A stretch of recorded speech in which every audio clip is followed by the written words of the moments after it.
The small, unassuming scout ship Horizon emerged from subspace like a flicker of light against the velvet blackness of the cosmos. For Lieutenant Commander Adrian Blake, this was just another day on the fringes of explored space. The mission was simple: survey an uncharted star system on the edges of the Milky Way and report back. However, something about the system unsettled her. "Systems check complete," said Ensign Callum Hurst from the operations console, his voice calm but edged with curiosity. "We're looking at a GT star with 5 planets, 3 gas giants, 1 barren rocky world, and, hang on, the 4th planet has anomalous readings." Blake swiveled her chair to face the young officer. "Define anomalous, Ensign." Callum frowned at his console. "It's broadcasting a signal, regular intervals, non-random, artificial origin." The bridge went silent as the implications settled in. Artificial signals meant intelligence. Intelligence meant potentially first contact. "On speakers," Blake ordered, leaning forward. A series of low-frequency tones filled the small bridge, a rhythmic sequence that repeated every 20 seconds. It was hauntingly simple, almost like a pulse. "Commander," interjected Dr. Elaine Hayes, the ship's xenolinguist and cultural analyst, "this pattern doesn't match any known human or alien signatures. It's unique." Blake's gaze returned to the planet on the main display, a verdant sphere shrouded in swirling clouds. The spectrograph suggested a breathable atmosphere and abundant vegetation. "Bring us into orbit," Blake commanded, "and prep a landing team. If someone's calling, we're answering." The descent to the surface was turbulent, the planet's dense atmosphere buffeting the shuttle like an angry sea. When they finally broke through the clouds, the view was breathtaking. Rolling emerald plains stretched toward the horizon, dotted with massive crystalline spires that sparkled like diamonds in the sunlight. "Scans confirm high oxygen levels," said Lieutenant Wei Zhang, the team's science officer. "Atmosphere's better than Earth's. And those spires?" He paused, running calculations. "They're emitting energy, massive energy." "Looks like we're not alone," Blake muttered. The shuttle landed in a clearing near one of the towering spires. As the team disembarked, the air carried an almost electric charge. It was invigorating, tingling against their skin. "Stay sharp," Blake ordered, her hand resting on her sidearm. They approached the nearest spire cautiously. Up close, its surface was impossibly smooth, shimmering with iridescent hues that seemed to shift with every step. Dr. Hayes knelt to examine strange symbols etched into the base, geometric patterns and flowing script that defied immediate comprehension. "This isn't just a structure," she murmured. "It's a monument or a beacon." Before anyone could respond, the signal they had detected earlier grew louder, emanating from the spire itself. The rhythmic pulse seemed to sync with their heartbeats, growing more intense. Then the ground trembled. "What the hell?"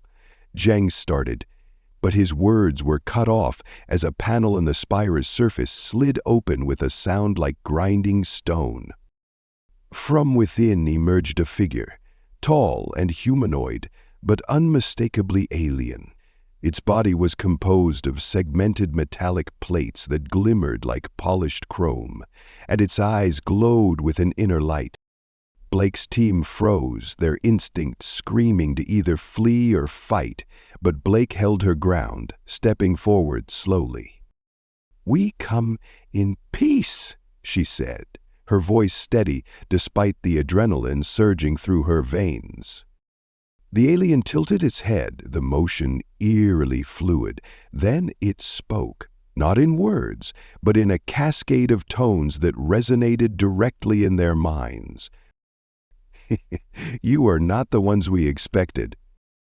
Blake frowned, Who did you expect? The alien didn't answer directly. Instead, it gestured toward the spire, and a holographic projection flickered to life. It displayed a star map, one that included Earth, highlighted in a faint blue glow. Hayes gasped, "They know about us."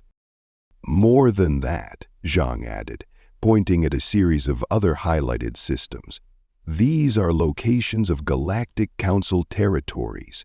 They've been watching the entire galaxy." Blake turned back to the alien. "Why contact us now? What do you want?" The alien's tone shifted, becoming almost mournful. "We did not contact you. This signal was a warning, a plea for help. The architects of this world are gone, consumed by the darkness. And now the darkness comes for you." The words sent a chill through the team. Zhang scanned the surroundings, his device emitting soft beeps. "Commander," he said, his voice tense, "I am picking up residual energy signatures. Whatever destroyed the architects, it left a trace. High concentrations of gamma radiation and exotic particles. This wasn't natural." Blake felt the weight of the revelation. Humanity had always feared what lay beyond their known borders, but now it seemed the galaxy itself was fraught with dangers far worse than they'd imagined. "What is this darkness?" she asked the alien. The creature's luminous eyes dimmed. "A hunger that devours worlds. We called them the Voidborn. They are endless, and they are coming." Suddenly, the spire emitted a sharp, piercing tone. The ground trembled violently, and cracks began to spiderweb outward from its base. "Fall back," Blake shouted. The team scrambled toward the shuttle as the spire began to collapse. The alien stood unmoving, watching the humans retreat. As the structure fell, it raised a hand in what might have been a gesture of farewell or warning. Back aboard the Horizon, the team reviewed the data they had collected. Blake stood at the head of the table, her expression grim. "This wasn't just a chance encounter," she said. "We stumbled onto something big, something dangerous. If these Voidborn are real, they're a threat not just to us, but to every species in the galaxy." Dr. Hayes nodded. "The signal wasn't random. It was a distress call. Whatever happened to the architects? They wanted someone to find this warning, to prepare." Blake looked at the holographic star map they had recovered, her eyes lingering on the highlighted systems. One of them was Earth. "We need to report this to the Council," she said finally. "Humanity's survival might depend on it." But as the Horizon set a course back to human space, a chilling realization gnawed at Blake. The architects of the spire had been advanced, far beyond anything humanity or even the Galactic Council could dream of. If they couldn't stop the Voidborn, what hope did anyone else have? And deep in the shadows of the galaxy, something stirred. The Voidborn were already on the move. The Horizon had barely entered warp when Lieutenant Commander Adrian Blake felt the tension gripping her chest. The alien's words echoed in her mind. "The darkness comes for you." What could this Voidborn possibly be? A new species? A force of nature? Or something else entirely? Blake stood on the bridge staring at the holographic star map displayed on the central console. The projection glimmered with faint blue highlights, marking Earth and other Galactic Council systems. The architects had been watching humanity. But for how long? And why? "Commander," Ensign Callum Hurst called, snapping her from her thoughts. "We've cleared the planet's gravity well. Warp drive is stable." "Good," Blake replied, her voice steady. "Maintain current heading to Epsilon Relay. From there, we'll transmit everything to Fleet Command." "Yes, ma'am. Hurst said, though his tone betrayed unease. Blake didn't blame him. The events on the surface were already unsettling, but the strange energy readings and the alien's cryptic warning had left everyone on edge. "Commander," Lieutenant Wei Zhang interrupted from the science station, "can we talk? Privately?" Blake nodded. "Hurst, you have the bridge." In the small briefing room adjacent to the bridge, Zhang paced nervously, his tablet clutched tightly in his hands. "Spit it out, Zhang," Blake said. "What's on your mind?" "The energy signature we detected near the spire," Zhang began, his voice low. "It's not just residual, it's active. Something is broadcasting a low-level pulse of gamma radiation from the planet." Blake frowned. "You're saying the spire wasn't destroyed?" "Not entirely," Zhang confirmed. "Whatever system was running inside it is still operational, at least partially. And there's more," he tapped his tablet, bringing up a series of readings. "These particles, exotic radiation. They're not naturally occurring. They match nothing in our databases, not even theoretical physics. It's as if they were manufactured." Blake leaned forward, studying the data. The readings were unlike anything she'd ever seen. "What does this mean, Zhang?" "It means," Zhang said slowly, "that whatever built that spire had access to technology far beyond anything the Galactic Council or humanity can comprehend. And the signal we intercepted, it's been transmitting for thousands of years, maybe longer. This isn't just a warning, Commander. It's a time capsule." Blake's thoughts churned as she returned to the bridge. Zhang's findings only deepened the mystery. The architect's technology was leagues ahead of anything known, yet they'd fallen to the Voidborn. The alien's final words haunted her. "They are endless." "Commander," Hurst said, drawing her attention, "we've entered the relay's range. Fleet Command is ready to receive our report." "Good," Blake replied. "Initiate the transmission." As the data package began uploading, Blake turned to Dr. Elaine Hayes, who sat reviewing her own analysis at a secondary console. "Dr. Hayes, what's your take on the alien's warning?" Hayes looked up, her brow furrowed. "It's hard to say.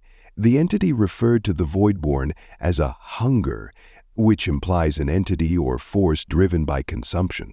If they truly devour worlds, it could mean anything from physical destruction to a more abstract concept, stripping planets of resources, energy, or even life itself." Blake nodded. "And the architects?" "From the evidence, they were a highly advanced civilization, possibly interdimensional given the nature of their technology. The fact that their warning targeted specific systems, including Earth, suggests they believed the Voidborn would target similar civilizations." Blake sighed. "So humanity is just another link in a chain of victims." Hayes hesitated before responding. "Or a potential ally in the fight against them." The Horizon completed its transmission and was preparing to disengage from the relay when alarms blared across the bridge. "Status report," Blake barked. Hurst's hands flew across his console.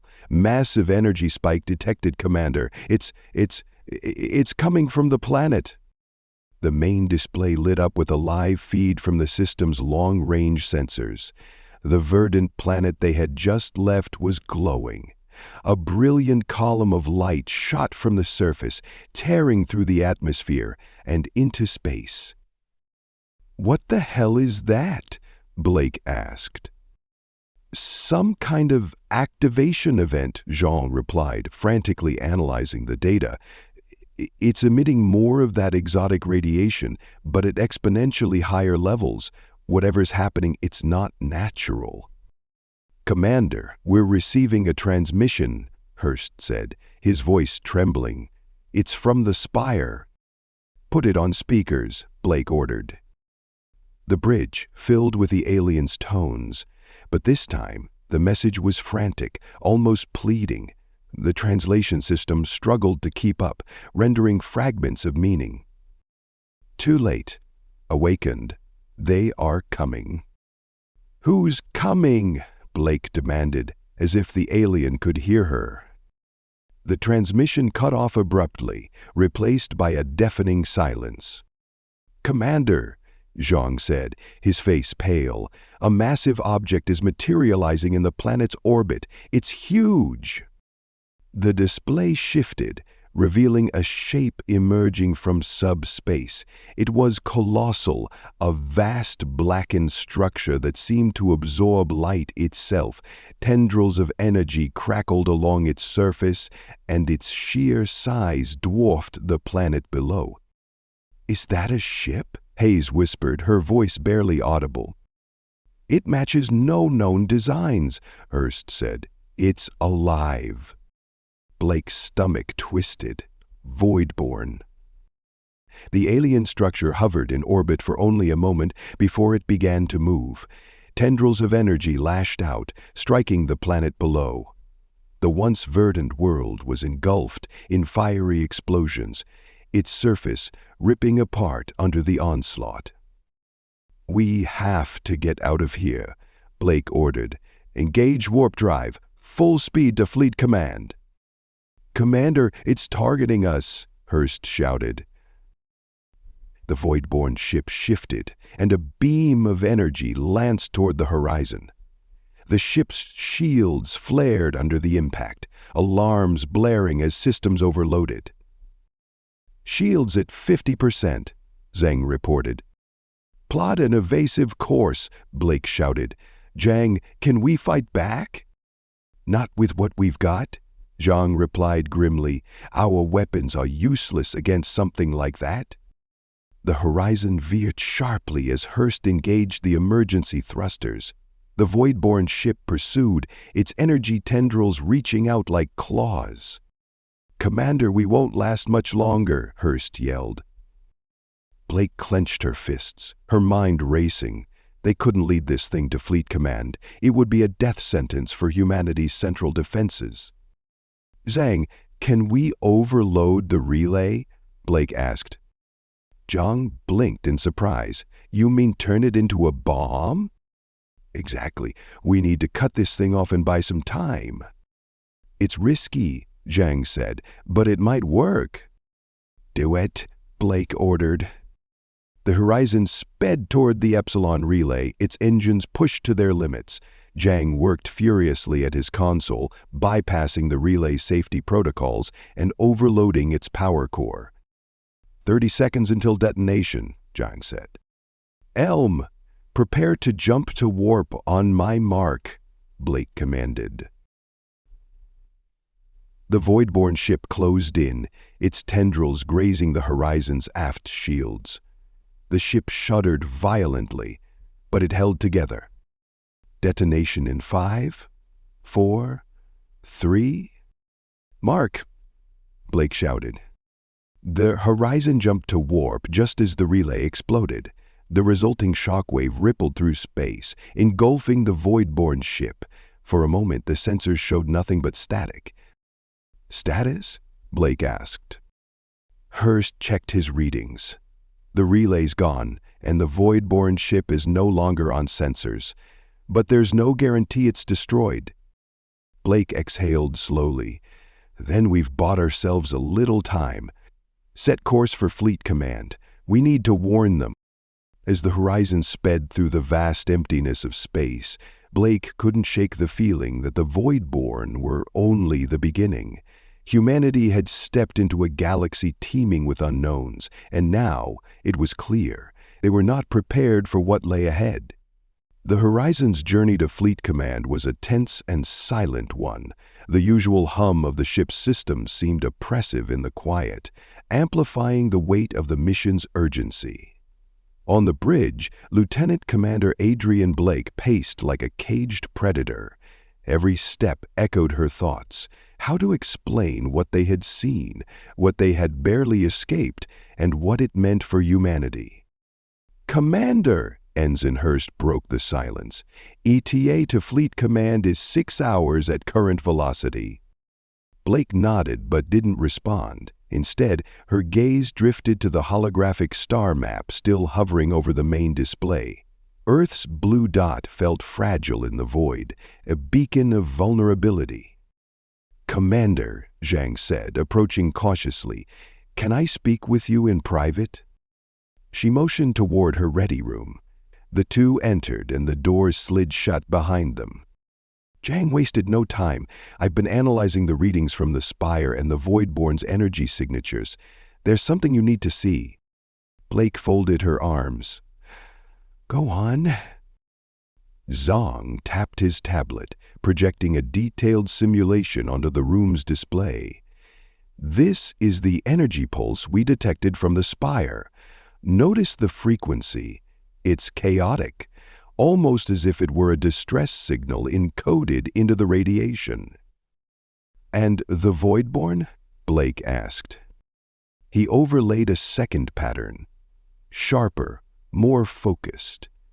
"This is what we recorded from the Voidborn vessel. Its signature matches the Spire's output at a 72% correlation." Blake narrowed her eyes. "You're saying the Spire wasn't just broadcasting a warning? It was directly tied to the Voidborn?" Chang nodded gravely. "The Spire didn't just warn us, Commander. It called them."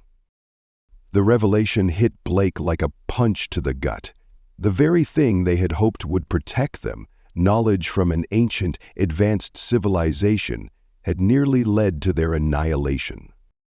"If that's true," Blake said slowly, "then there could be other spires out there, other signals drawing these things in." "Exactly," Zhang replied. "And if the Voidborn are tracking those signals, it might explain why the architects were wiped out. Their own technology became their undoing." Blake's jaw tightened. "We need to warn Fleet Command. If there are other spires, we can't risk activating them, or worse, letting the Voidborn find them first." "Fleet Command, Earth orbit." The horizon emerged from warp into the bustling heart of humanity's interstellar operations. Earth hung below like a radiant jewel, surrounded by stations, shipyards, and defense platforms. Massive cruisers and sleek frigates patrolled the area, a stark reminder of humanity's military readiness. "Fleet Command is hailing us," Hurst reported. "Patch it through," Blake said. The main screen flickered to life, revealing Admiral Victor Kane, his grizzled features framed by the austere background of Fleet HQ. "Lieutenant Commander Blake," he began, his voice clipped. "Your report came through hours ago. You'd better have some answers." Blake straightened. "Admiral, we've encountered something unprecedented, a force that threatens not just humanity, but possibly every civilization in the galaxy." She quickly summarized their encounter with the Spire, the alien entity, and the Voidborn vessel. As she spoke, the Admiral's expression grew darker. "You're telling me this Voidborn ship was capable of destroying an entire planet?" Kane asked, his tone skeptical but edged with concern. "Yes, sir," Blake replied. "And it's not an isolated incident. We believe there are other spires out there, broadcasting similar signals. If we don't act, the Voidborn could follow those signals right to us." Kane leaned back in his chair, his fingers steepled. "We'll analyze your data. In the meantime, prepare for debriefing. I'm assigning a task force to investigate further. This isn't the first time we've heard whispers of something out there." Blake's eyes narrowed. "Sir, what do you mean?" Kane hesitated before responding. "There've been reports, isolated incidents on the fringe, ships disappearing, colonies going dark. Until now, we thought it was pirates or technical failures, but this changes things." The task force?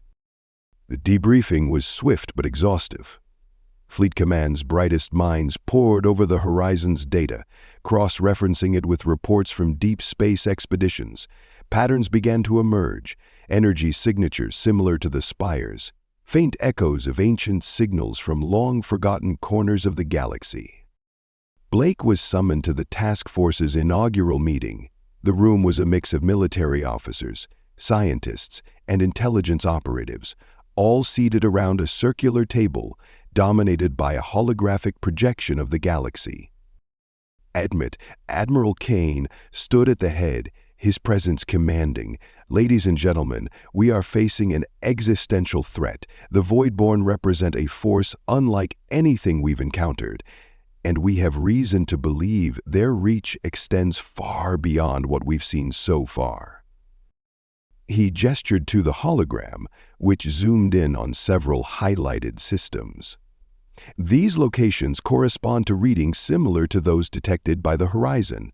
We believe they may house additional spires, or worse, Voidborn activity. Dr. Hayes, who had been reviewing cultural data, spoke up. The architects were clearly aware of the Voidborn and their threat. If we can locate more of their artifacts, we might find a way to understand and possibly counter this enemy. Kane nodded. "That's the objective. Lieutenant Commander Blake, your team is being reassigned.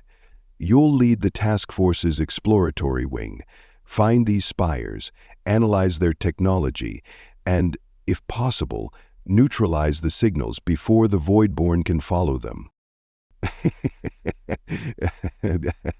Blake straightened. "Understood, sir." More thing," Kane added. "You'll have support. We're assigning the Aegis, our most advanced warship, to accompany you. If the Voidborn come calling, you'll need more firepower than the Horizon can offer." The Aegis?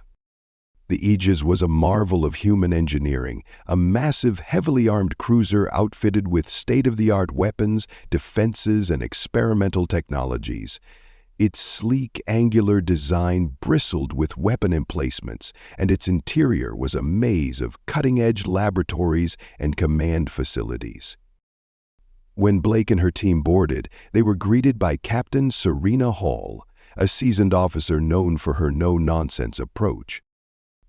"Lieutenant Commander Blake," Hall said, extending a hand. "Welcome aboard. Fleet Command briefed me on your mission. You're in charge of the science. I'm in charge of keeping you alive." "Fair enough," Blake replied, shaking her hand. Hall led them to the bridge, where a flurry of activity surrounded the preparations for departure. "We'll be jumping to the first set of coordinates within the hour. My crew is ready. Let's hope your team is too." Blake turned to her own people, Zhang, Hayes, and Hurst, each carrying their own burden of expertise and uncertainty. "This is it," Blake said. "We're walking into the unknown. Stay sharp and stay together."